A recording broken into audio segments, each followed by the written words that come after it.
톨스토이의 우화집에 나오는 수도사의 이야기입니다. 외딴 섬에 3명의 수도사가 살고 있었습니다.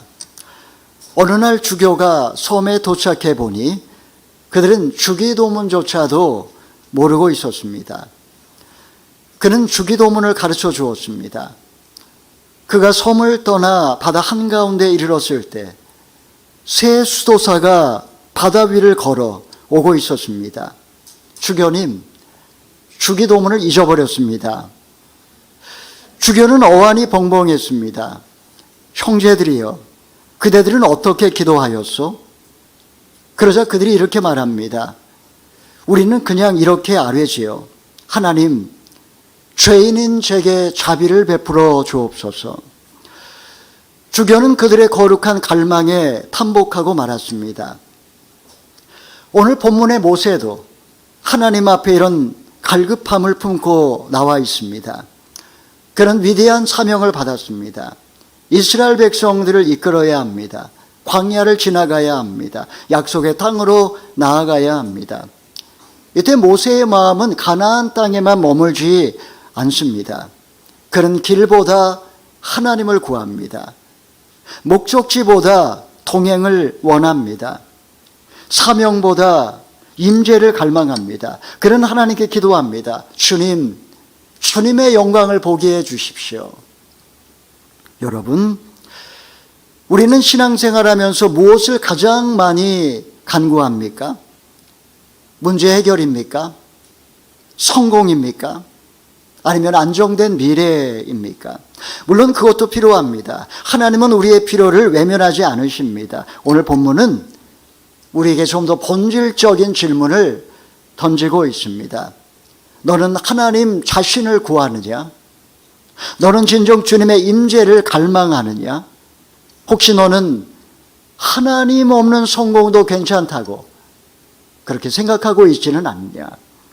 이 시간에 우리는 본문 말씀을 통해 주님의 영광을 갈망하는 사람의 3가지 모습에 대하여 함께 말씀을 나누어 보려고 합니다. 첫 번째로 은혜를 구하는 사람입니다.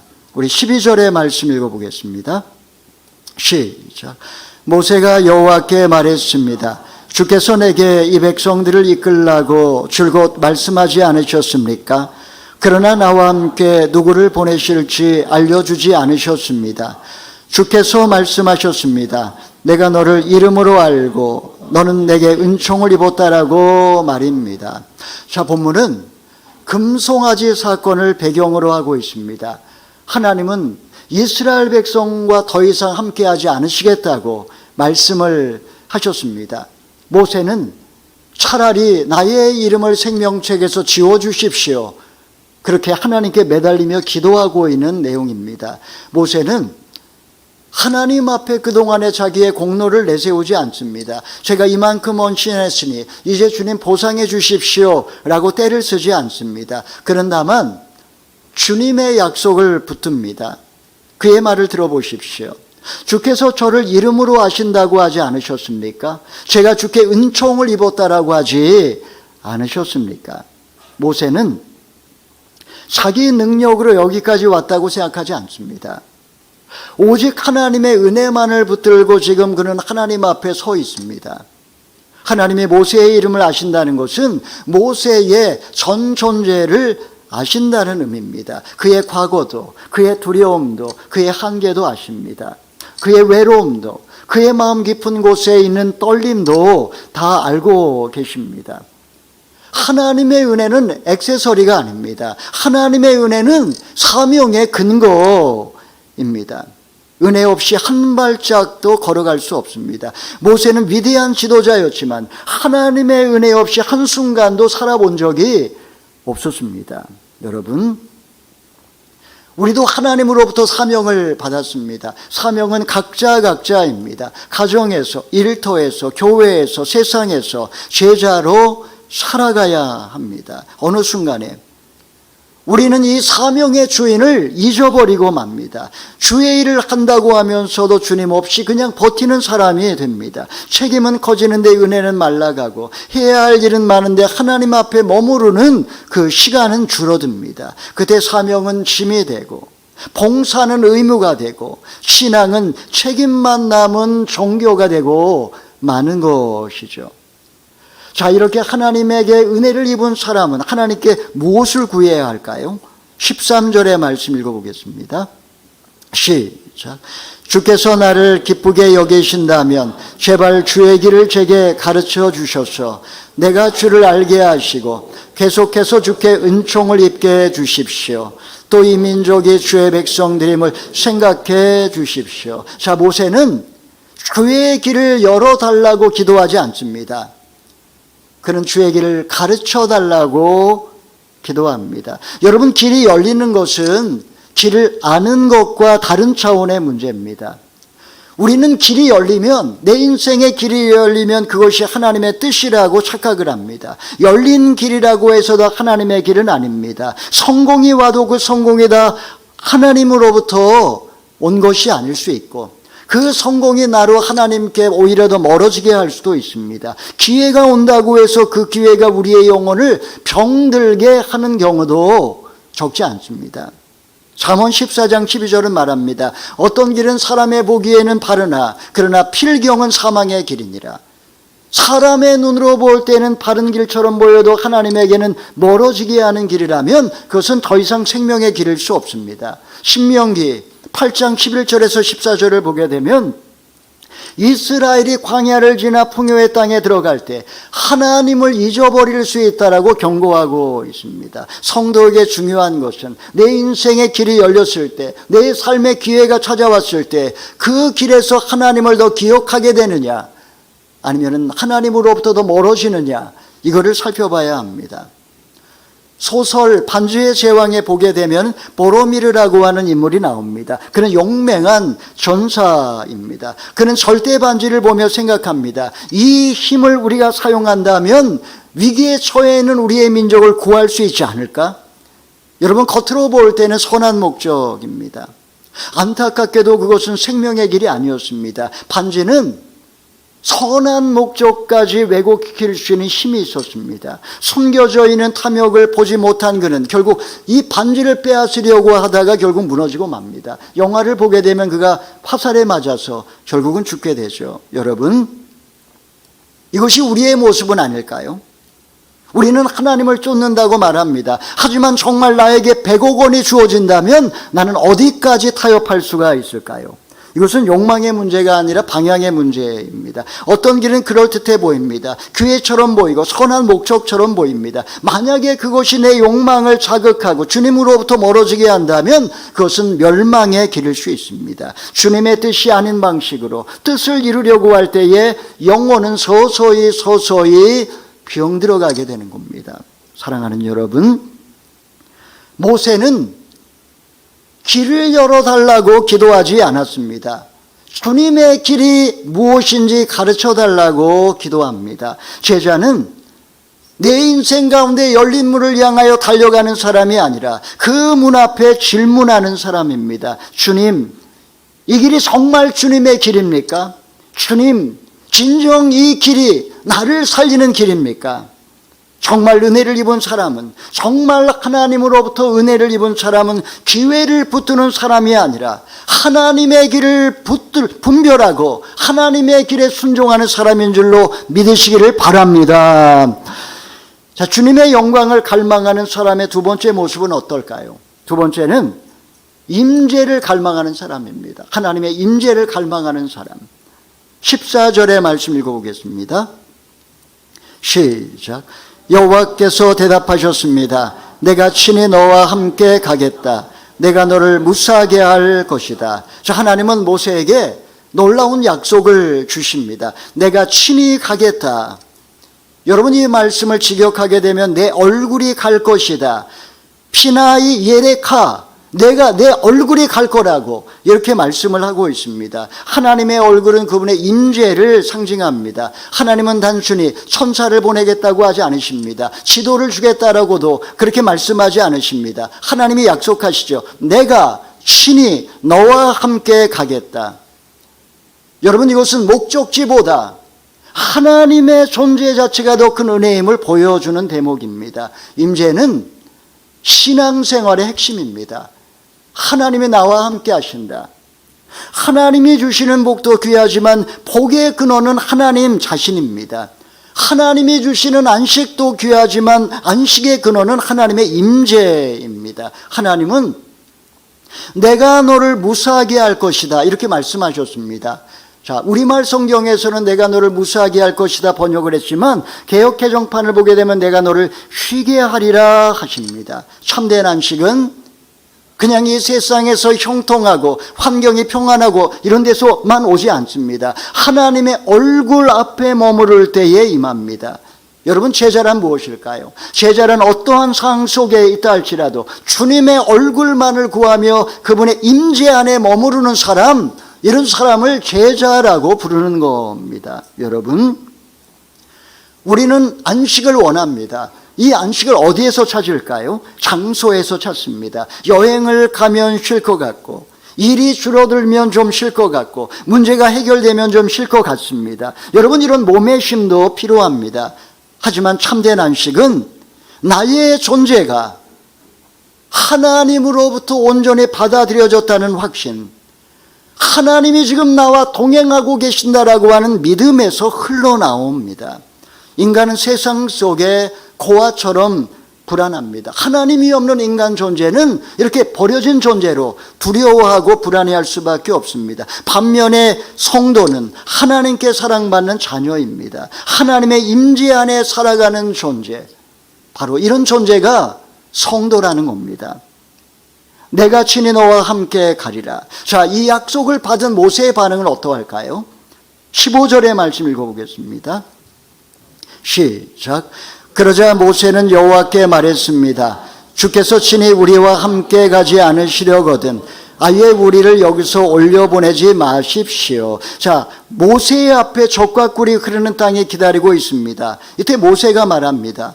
주님이 우리와 함께 가지 아니하신다면 차라리 가지 않겠습니다. 여러분, 이게 무슨 말일까요? 조금 전에는 내가 너와 함께 가겠다라고 말씀하셨고, 모세는 내가 아니라 우리와 함께 가지 아니하시면 저는 가지 않겠다라는 겁니다. 자, 모세에게 가나안이 중요하지 않다는 말이 아닙니다. 약속의 땅에 들어간다 할지라도 이 공동체 가운데 하나님의 임재가 없다면 가나안도 의미가 없다는 뜻입니다. 하나님이 함께하지 않으신다면 성공도 무미하고, 하나님의 임재가 없다면 가나안에서의 축복도 오히려 위험할 수 있다는 의미입니다. 여러분, 이것이 오늘 설교의 핵심입니다. 모세는 주님이 없는 가나안을 원하지 않습니다. 약속의 땅보다 약속하신 하나님을 더 갈망합니다. 제자란 주님의 도우심만을 구하는 사람이 아닙니다. 제자란 주님과 동행하는 사람입니다. 주님이 없는 성공보다 주님과 함께하는 광야를 선택하는 사람입니다. 왜냐하면 제자에게 가장 큰 복은 목적지에 도착하는 것, 젖과 꿀이 흐르는 가나안 땅에 들어가는 것이 아니라 광야에서 주님을 잃어버리지 아니하고 축복의 땅에서 주님을 잃어버리지 않는 것, 이것이 그의 관심이기 때문입니다. 하나님의 임재는 그리스도인들에게 어떤 의미가 있을까요? 하나님이 함께한다라는 게 무슨 의미가 있을까요? 우리 16절 17절 읽어보겠습니다. 시작. 주께서 우리와 함께 가지 않으시면 나와 주의 백성들이 주께 은총을 입었는지 누가 어떻게 알겠습니까? 나와 주의 백성들이 지면에 다른 모든 백성들과 어떻게 구별되겠습니까? 그러자 여호와께서 모세에게 내가 말한 그대로 내가 하겠다. 내가 내 은총을 입었고 내가 너를 이름으로 알기 때문이다 라고 말씀하셨습니다. 자, 모세는 하나님의 백성의 표지가 무엇인지 정확히 알고 있습니다. 하나님의 백성이다. 이것은 군사력도 아니고 재물도 아니고 정치적인 영향력도 아닙니다. 그것은 바로 하나님의 임재라는 겁니다. 이스라엘 백성들이 특별한 이유는 하나님이 가까이 하는 백성이라는 데 있습니다. 그리스도인은 가진 것이 많아서 세상에서 구별되는 것이 아니라 하나님이 우리 가운데 머무신다라는 사실로 구별됩니다. 이것이 하나님 백성의 표지입니다. 사사기 6장 13절을 보게 되면 기드온은 하나님께 묻습니다. 여호와께서 우리와 함께 계시면 어찌하여 이 모든 일이 우리에게 미쳤나이까? 이것은 불신앙의 표현이 아니라 사실은 하나님의 임재를 갈망하는 영혼의 탄식입니다. 이스라엘 백성들이 하나님의 백성인데 왜 이방인으로부터 이런 수모를 당하느냐 하는 탄식입니다. 때로 성도는 하나님의 침묵 속에 버려진 듯한 불안을 지나가며 바로 그 어둠 속에서 주님 진정 나와 함께 계십니까? 라고 묻지 않습니까? 하나님 저에게 자비를 베풀어 주십시오. 이런 갈망입니다. 주님을 향한 이 믿음은 고난 가운데에서도 하나님을 찾는 것이고 그분과 동행하고자 하는 그런 갈망, 이런 것이 더욱더 깊어지는 것입니다. 사랑하는 여러분, 우리도 현실의 기대와 다르게 펼쳐질 때 종종 묻습니다. 주님이 나와 함께 하신다면 왜 이런 일이 생깁니까? 주님이 진정 나를 사랑하신다면 왜 이 오랜 시간 동안 나를 그냥 버려두십니까? 하나님의 임재는 고난이 사라졌다는 뜻이 아닙니다.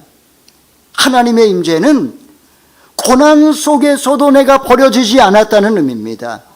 그리스도인의 능력은 세상 속에 성공하고 재물을 얻고 성공하는 게 아닙니다. 눈에 보이는 게 없고 귀에 들리는 게 없고 손에 잡히는 게 없다 할지라도 하나님이 지금 우리와 함께 하신다라는 믿음을 가지고 고백하는 데 있는 줄로 믿으시기를 바랍니다. 하나님의 은혜와 임재를 경험한 모세의 갈망, 그 갈망은 이제 어디까지 갈까요? 마지막으로 영광을 사모하는 사람 모세입니다. 우리 18절에서 20절 읽어보겠습니다. 시작. 그러자 모세는 그러면 부탁입니다. 내게 주의 영광을 보여주십시오 라고 말했습니다. 그러자 여호와께서 말씀하셨습니다. 내가 내 모든 선함을 내 앞에 지나가게 하겠고 내가 내 앞에 내 이름 여호와를 선포하겠다. 나는 내가 불쌍히 여길 자를 불쌍히 여기고 긍휼히 여길 자를 긍휼히 여길 것이다. 그분께서 이어 말씀하셨습니다. 그러나 내가 내 얼굴은 보지 못한다. 나를 보고 살아남은 사람이 없다. 자, 하나님의 영광, 이것은 단순히 어떤 찬란한 빛을 말하는 게 아닙니다. 하나님의 선하심, 하나님의 인격, 그분의 한량없는 은혜, 놀라운 긍휼하심, 이 땅을 통치하고 다스리시는 주권, 이런 것이 드러나는 사건을 총체적으로 하나님의 영광이라고 말하는 겁니다. 즉 하나님의 성품에 자기 계십니다. 이때 하나님은 모세에게 이 하나님 앞에 인간의 한계를 분명하게 말씀하십니다. 내 얼굴은 보지 못하리라. 하나님의 영광은 인간이 소유하거나 통제할 수 있는 대상이 아닙니다. 창조주 하나님은 자신을 분명히 드러내시지만 피조물인 인간이 하나님의 본체를 볼 수는 없다라는 겁니다. 창조주와 피조물 사이의 간극을 분명히 하신 거죠. 하박국 3장 3절 4절은 하나님의 영광이 하늘을 덮고 있고 그분의 권능이 그 속에 감춰져 있다라고 말합니다. 여러분, 여기 안에 두 가지 상반된 단어가 들어있습니다. 영광이 하늘을 덮고 있고 그의 권능이 그 속에 감추어져 있다. 영광에는 드러남과 감추어짐이 공존합니다. 하나님은 보여주시는 분이지만 숨어 계시는 분입니다. 하나님은 가까이 다가오시는 분이지만 동시에 가까이 할 수 없는 거룩한 분입니다. 그렇기 때문에 이 하나님의 영광을 갈망하는 사람은 하나님을 통제하려고 하지 않습니다. 다만 하나님의 임재 앞에 잠잠히 겸손하게 주여 나를 불쌍히 여기소서, 그렇게 주님 앞에 잠잠히 기다릴 뿐입니다. 프랑스의 철학자 시몬 베유는 기도를 주의 깊음이라고 이런 단어로 묘사를 했습니다. 아탕시옹이라고 이런 단어를 씁니다. 지금 책의 제목을 보니까 아탕트 드 누에라고 나와 있는데 여기서 책의 번역을 주의 깊음이라고 번역하지 않고 기다리며라고 한국어 책은 번역을 그렇게 했습니다. 여러분, 기도는 많은 말을 쏟아내는 것만 아니라 영혼의 시선을 주님께 향하는 겁니다.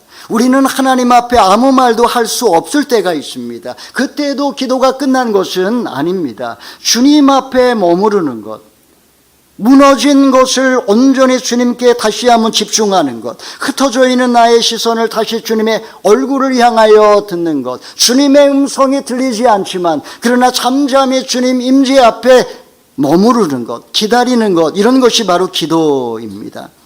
엘리야는 바람과 지진과 불 가운데 하나님을 기대했지만 하나님은 세미한 소리 가운데 자신을 드러내셨습니다. 하나님의 이 영광, 이것은 때로 압도적인 광채보다도 조용한 말씀, 한 줄기 위로 따뜻한 손길, 깊은 회개, 설명할 수 없는 평안 속에서 경험되어집니다. 하나님의 영광 앞에서 우리는 다만 겸손해지고 말수가 줄어들고, 제자들은 하나님을 조종하는 사람이 아니라 이 영광스러운 주님 앞에 잠잠히 머물며 그분에게 나의 시선을 집중하는 것, 이런 사람을 제자라고 이야기를 하는 겁니다.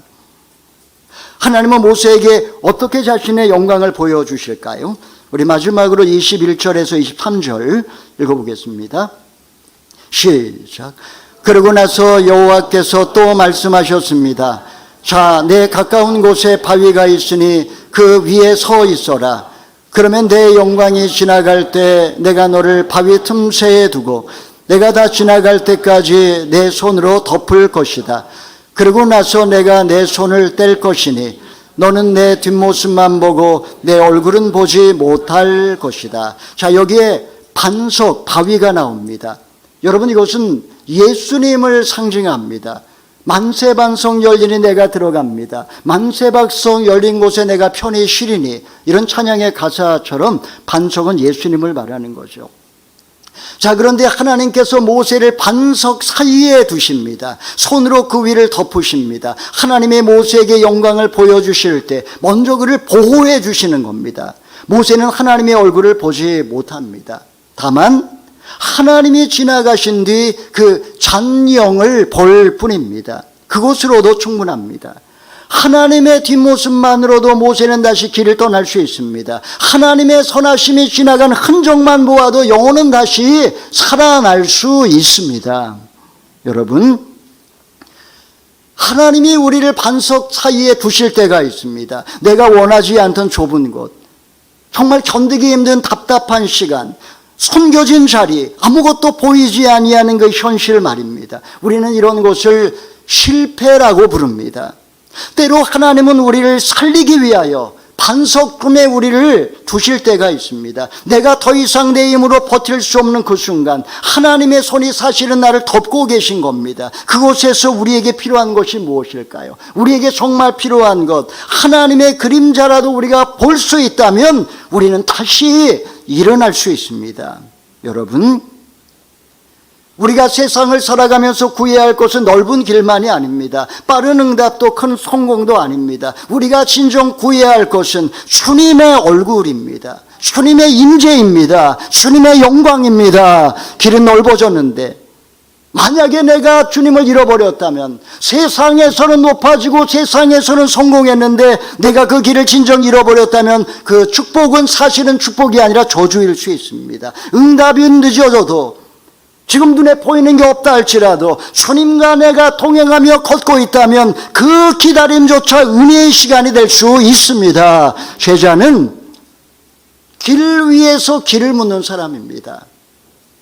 사랑하는 여러분, 모세가 반석 틈새에서 하나님의 뒷모습을 보았다면 우리는 골고다 언덕 위에서 하나님 아버지의 마음을 봅니다. 십자가에서 하나님의 한량없는 사랑을 맛보고 부활하신 예수님의 얼굴 안에서 영광의 주님의 얼굴을 볼 수 있습니다.